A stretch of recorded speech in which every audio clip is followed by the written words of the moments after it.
तमिलनाडु में इन दिनों 8 से 12 घंटे तक बिजली कटौती हो रही है। ये भारत का प्रमुख औद्योगिक राज्य है। जीडीपी के हिसाब से देखें तो महाराष्ट्र के बाद दूसरे स्थान पर। देश में इस समय ना तो ईंधन की कोई कमी है, ना विद्युत उत्पादन क्षमता में कोई गिरावट आई है। फिर इस बिजली कटौती का कारण क्या है? विद्युत संकट के लिए तमिलनाडु सरकार केंद्र सरकार को दोषी ठहरा रही है। वैसे भी ये सबसे आसान उपाय होता है।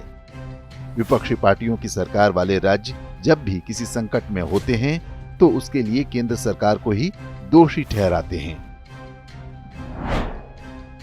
दरअसल तमिलनाडु के बिजली संकट का वास्तविक कारण कुछ और ही है। इसके बारे में कोई बात नहीं करना चाहता। मीडिया इसे छिपाने में जुटा है क्योंकि उसका नियंत्रण उन्हीं शक्तियों के हाथ में है जो इस संकट के पीछे हैं। ये वो कारण है जिस पर अमल पिछले कई वर्ष से चल रहा है। इसके बारे में हम आपको आगे बताएंगे।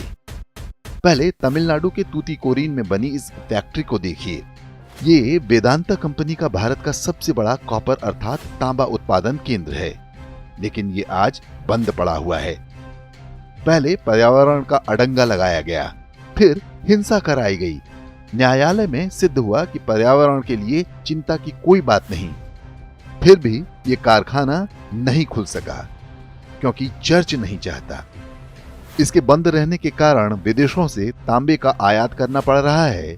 इससे भारत को प्रतिवर्ष 200 अरब रुपए की क्षति हो रही है। और ये है तमिलनाडु में बना कुडनकुलम परमाणु बिजली केंद्र। ये भारत का सबसे बड़ा एटॉमिक पावर स्टेशन है। वर्ष 2012 में जब ये शुरू होने जा रहा था तब चर्च ने इसका भारी विरोध किया था। स्थानीय लोगों को भड़काकर धरने और प्रदर्शन कराए गए थे। तब के प्रधानमंत्री मनमोहन सिंह ने भी डरते सहमते हुए माना था कि कुछ शक्तियां राष्ट्रीय महत्व की इस परियोजना को ठप कराना चाहती हैं। ये खेल केवल तमिलनाडु में नहीं चल रहा। जहां जहां पर चर्च के प्यादे सत्ता में हैं, वहां यही हाल है। जहां अभी ये सामने दिखाई नहीं दे रहे, वहां भी तैयारी चल रही है और उचित अवसर की प्रतीक्षा है।